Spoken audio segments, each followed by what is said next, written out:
Ayan, good morning mga ka-automatic for life. So dito tayo ngayon muli sa Global Pinoy Automatic Transmission Specialist dito sa Banay-Banay Amadeo branch. So dito tayo ngayon. So ito, nandito na sa good morning. Ngayon ay araw ng Lunes. So ito ang titirahin natin ngayon. Dito tayo ngayon sa BT50. Ayan o. 4x4. So transmission nito ay 6R80.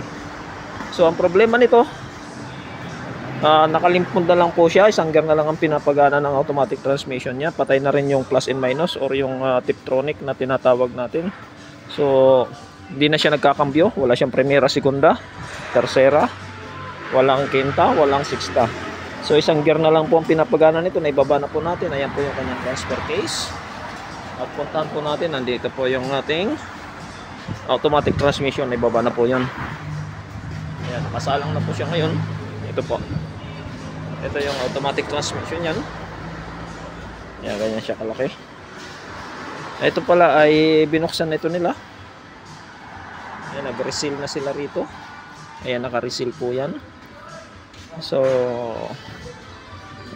wala pa rin, kumbaga nga nagpalit sila ng ETF. Ayun ang first aid kasi na ginagawa nila. Palit sila ng ETF fluid at ganun din yung filter kasi baka alam nila andun lang yung problema. At the end wala pa rin. So sige ito salang tayo ngayon. 6R80 po, automatic transmission para sa, so ayan po siya. Ayan.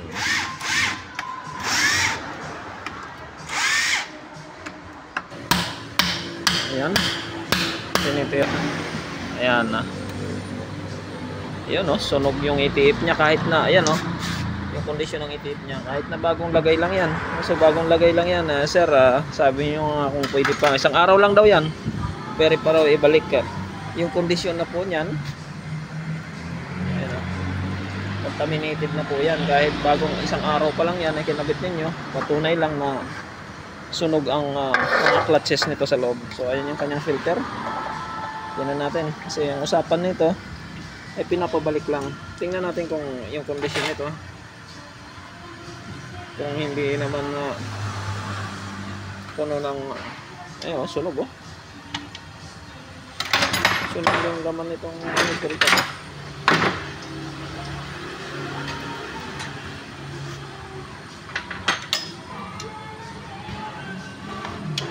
Mukhang hindi kayang ibalik. Mukhang hindi kayang ibalik. Papakita natin kay sir kahit na sabihin na isang araw lang yan. Hindi na po tayo maglalagay nyo, babalik nyan. Tayo pa ang maano nyan, madadali.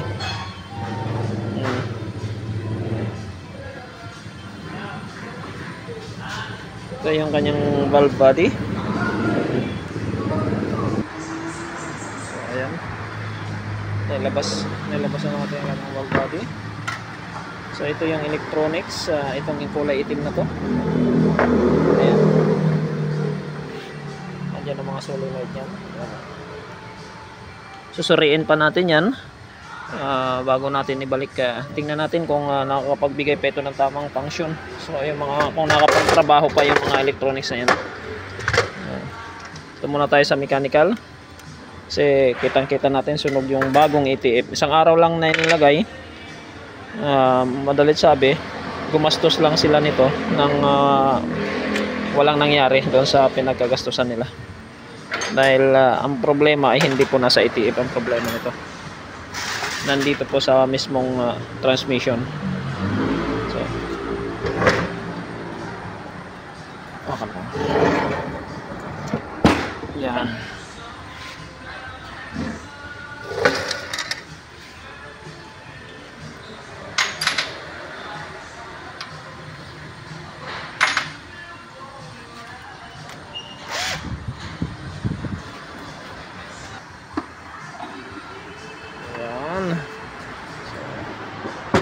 Bawasan na natin, nailabas na po yung bungad o yung front pump po.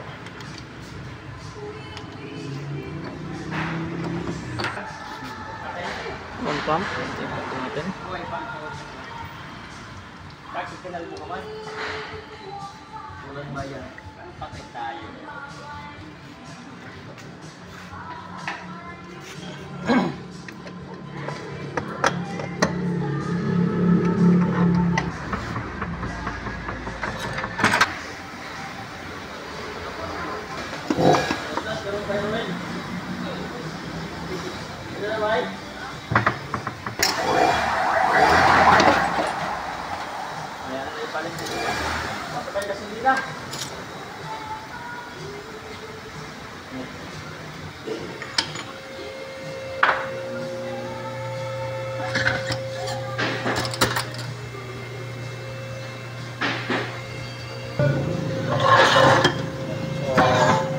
Nailabas na lahat ang laman loob. Ayan, nagkalat na. Ang daming laman loob. So, himay-himayin natin yun. Ito ay tanggal tayo. Ano.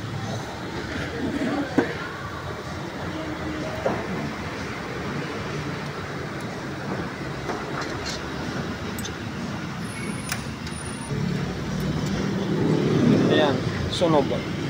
Yan yung sunog.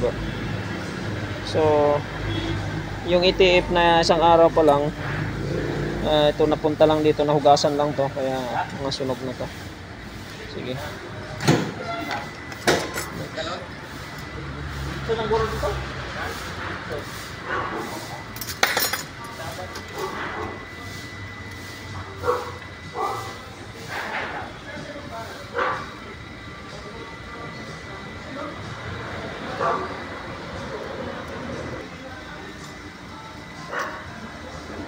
Ito hindi gaano.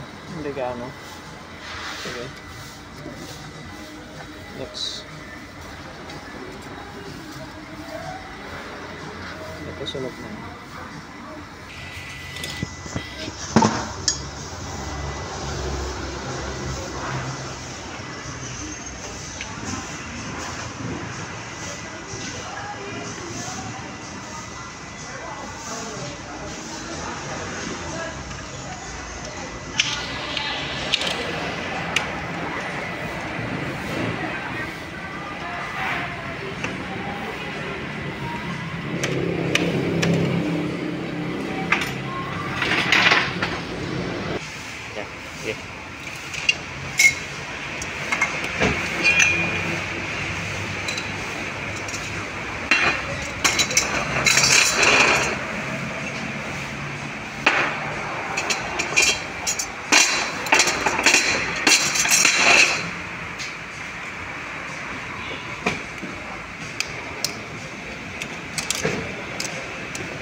transmission, hiwa-hiwalay na. Nakita natin mayroong mga sunog. Sunog na sunog. Yan. At po ay i-rebuild na natin.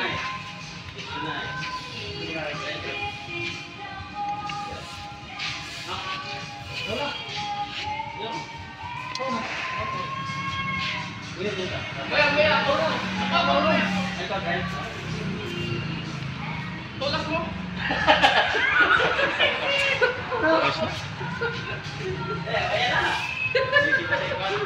Naku! Oh, tulak ko. Bantay, di mo na yung balak. Tulak. Tulak kayo. Apat yun.